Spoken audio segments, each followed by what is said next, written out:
MyDirecto seadistused leiad siit. Süsteemi seadistused. MyDirecto seadistused.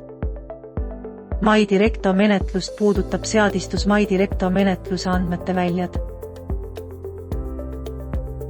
Siin saad valida, milliseid ostuarve välju menetluse detailvaates kasutajatele kuvatakse.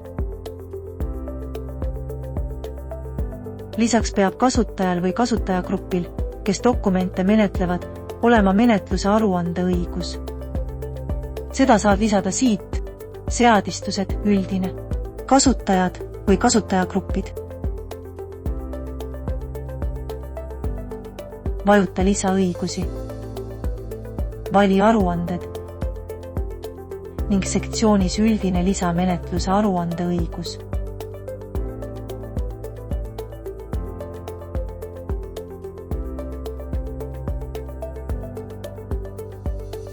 Kui ostuarve peenhäälestuses on valitud manuse eelvaade, saab MyDirecto keskkonnas näha ka ostuarvete manuseid. Manuse nägemiseks MyDirectos võta ette mõni ostuarve dokument ja klõpsa peenhäälestuse nupul.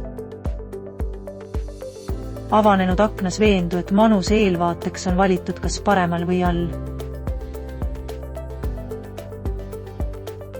Nüüd on kõik vajalikud seadistused üle vaadatud ning saad suunduda MyDirecto keskkonda dokumente menetlema. Head menetlemist!